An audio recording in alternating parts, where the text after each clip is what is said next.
The air in the cave was thick with the smell of damp earth, unwashed bodies, and a profound, collective despair. Sachiko Nakamura held her 8-year-old daughter, Yuki, so tightly she feared she might break her. The girl was a collection of sharp angles and fragile bones, her skin pale and translucent in the dim light, filtering through the cave's entrance.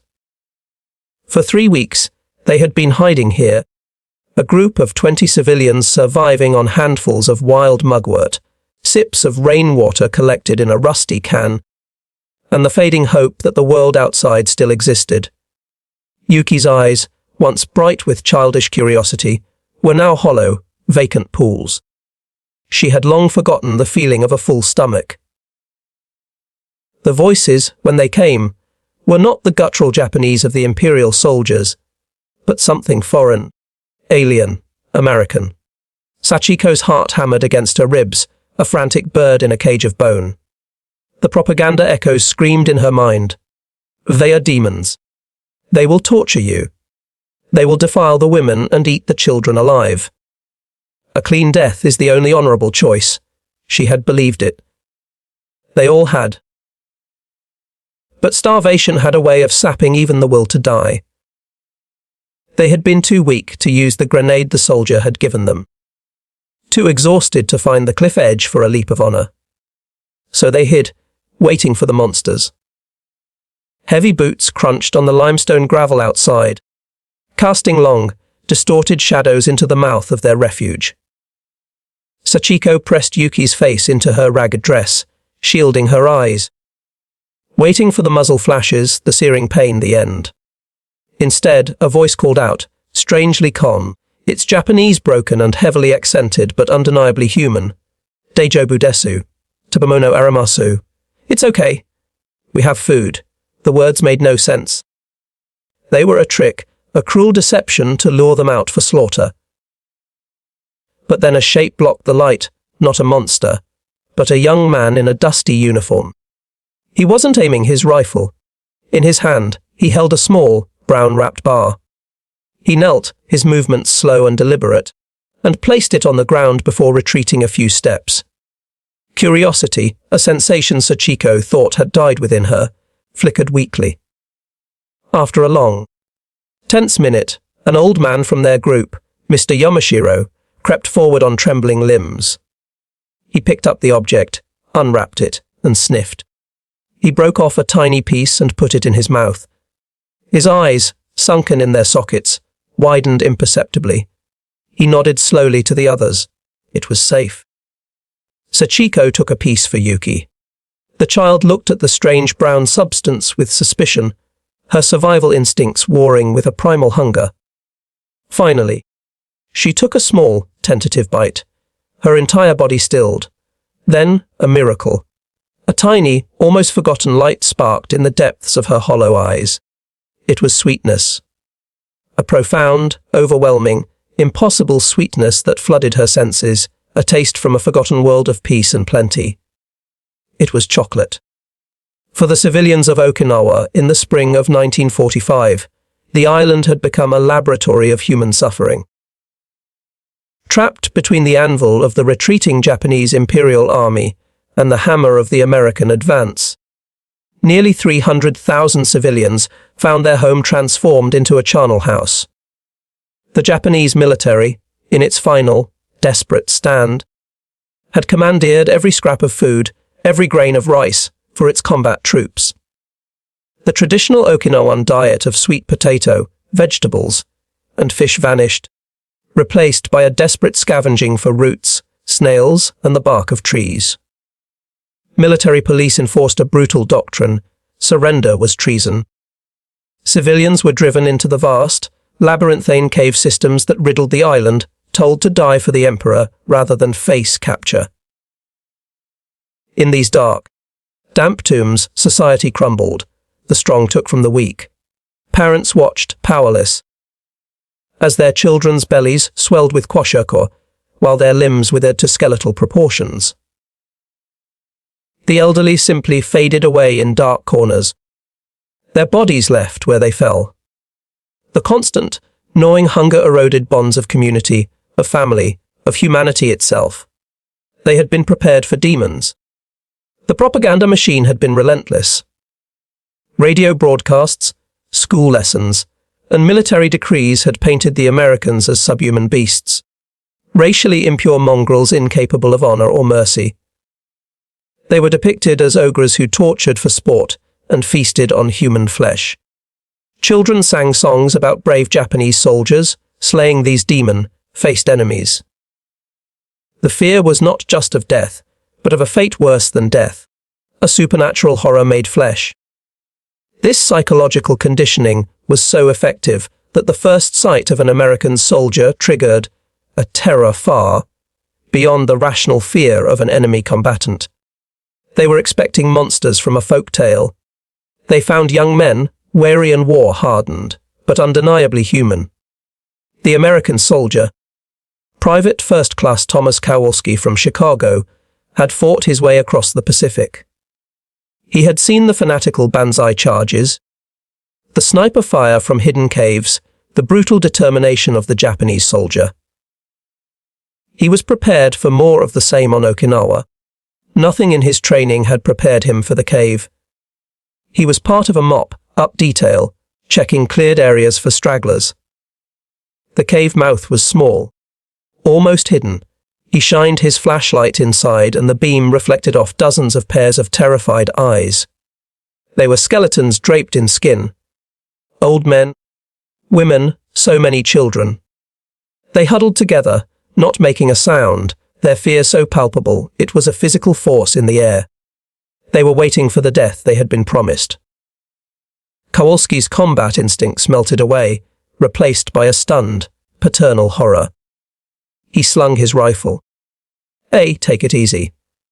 "It's okay," he murmured, knowing they couldn't understand. He reached into his pack and pulled out his Kate rations.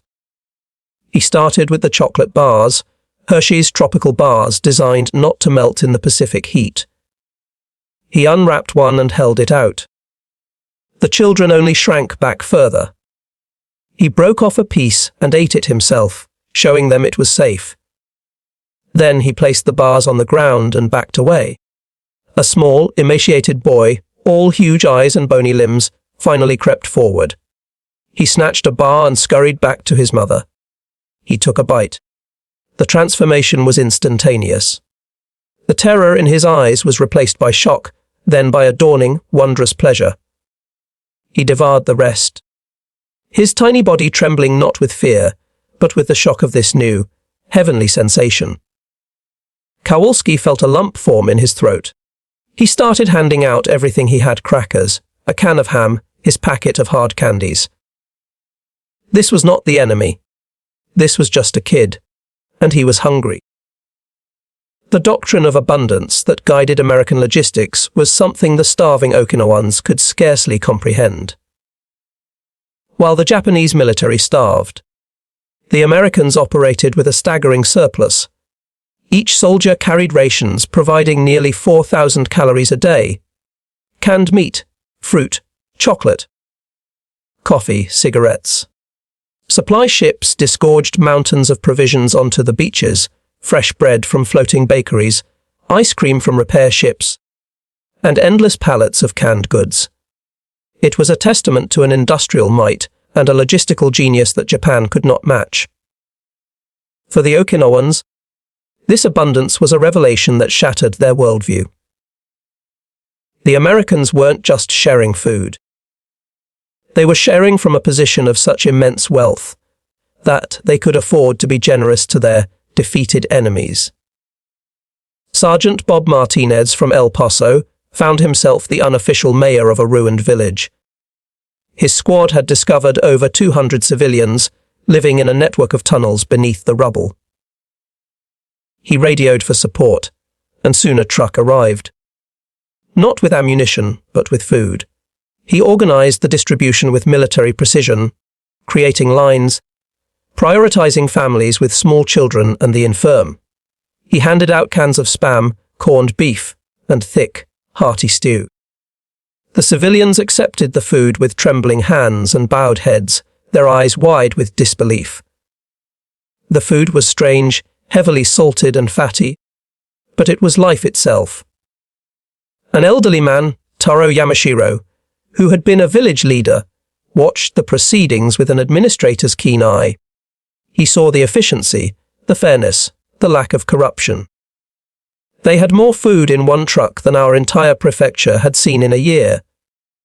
He would later say, "But it was their organization that truly humbled me. They registered everyone. The children received extra milk. The sick were given special provisions. They treated us with more dignity and care than our own army ever had." Other American habits became bridges across the cultural chasm. The sharing of coffee was a particular ritual. In the evenings, soldiers would build small fires amidst the ruins and brew instant coffee in their canteen cups. They would offer a cup to the curious adults who watched them. The bitter, stimulating brew was an acquired taste. But the warmth of the tin cup and the simple act of sitting together, sharing a moment of quiet, was profoundly humanizing. It was a social ritual, informal and egalitarian, so different from the rigid hierarchies of Japanese society. Mrs. Hanako Suzuki, a schoolteacher from Naha, was given a cup by a young soldier. He gestured for me to sit. The taste was strange, bitter, but the warmth spread through my body. For that moment, I was not a refugee, not a conquered subject. I was just a person, sharing a drink with another person. It was the first time I felt human in months. For the children, the strangest gift was chewing gum. They would receive the sticky, sweet sticks and, confused, would often try to swallow them. American soldiers would patiently demonstrate, chewing with exaggerated jaw movements, showing them how to blow bubbles. Laughter, a sound that had been absent from the island for months, would ring out as children tried to mimic this magical trick. 10-year-old Jiro Miyagi never forgot the soldier who taught him. He was a big man with a kind smile. He showed me how to chew, and then puffed out his cheeks to make a big, pink bubble. It popped and stuck to his nose, and we all laughed. For a few minutes, there was no war, no hunger, no fear. We were just children playing. The humanitarian effort went beyond casual sharing. Army medics like Corporal James Sullivan faced the complex medical challenge of severe malnutrition. You couldn't just give a starving person a full meal, Sullivan explained. Their systems couldn't handle it. It could kill them. He carried special medical rations, powdered milk, vitamin concentrates, and high-protein biscuits, designed for gradual rehabilitation. He and his team would set up feeding stations, carefully monitoring the civilians, slowly building them back to health over weeks. The physical transformation was dramatic. Listless children began to regain energy. The bloated bellies of kwashiorkor receded as protein returned to their diets. The hollow stares were replaced by the bright, curious eyes of childhood. Nurse Lieutenant Helen Chang documented the changes. It was like watching flowers bloom after a drought. Their hair lost its brittle texture. Their skin regained its elasticity. But the real miracle was in their spirits. They began to play, to trust, to hope again. This trust became the foundation for something larger. Cultural exchanges began, facilitated by soldiers like Corporal Eddie Nakayama, a Neze from Hawaii. He could speak to the Okinawans in their own language, and his very existence challenged their deepest prejudices. They thought all Japanese in America were in camps or dead, Nakayama recalled. When I told them about my family in Honolulu, about going to school, about my life, it didn't compute. They had to rebuild their entire understanding of America from scratch. They learned that these demons had families, photos of wives and children tucked into their helmets. They learned that they were farmers, mechanics, and students from places called Ohio and Texas and California. The Okinawans, in turn, shared stories of their lives before the war, of their culture, their traditions. Food was the currency of this new diplomacy. The sheer scale of the American supply operation was an economic lesson in itself. Staff Sergeant Mike O'Brien managed a warehouse that held enough food to feed a city. We had crates of canned peaches, sacks of flour, blocks of cheese, things these people had never seen. They would look at it with a kind of religious awe. To them, it was a treasure beyond imagination. This visible, tangible abundance did more than just feed bodies, it fed ideas. It suggested that a society could be organized around creation and distribution, not just extraction and hoarding. It hinted at a prosperity built on something other than military conquest. By the time Japan surrendered in August of 1945, American forces were providing daily rations to over 200,000 Okinawan civilians. The shock of receiving food from supposed demons had fundamentally altered the consciousness of a people. The children who had tasted their first chocolate, blown their first bubble, and had their health restored by enemy doctors grew up with a different memory of America. They became the teachers, the business leaders, the interpreters who built the post, war alliance between the two nations. The mothers who had wept with relief when their children stopped crying from hunger became the guardians of a new narrative, one not of hatred, but of a mercy received in their darkest hour. The greatest shock of defeat was not the violence of the conquest, but the generosity that followed it. In the end, the war on Okinawa was won not just with bullets and bombs, but with Hershey bars and cups of coffee, with Spam and chewing gum. These simple acts of sharing accomplished what sheer military force never could. They transformed terror into trust, hatred into a foundation for friendship, and enemies into allies. The memory of that kindness, offered without expectation of return in the smouldering ruins of a lost war, became a quiet, enduring monument to the possibility of humanity, even in humanity's darkest hour. It was a lesson written not in policy documents, but in the taste of chocolate on a starving child's tongue.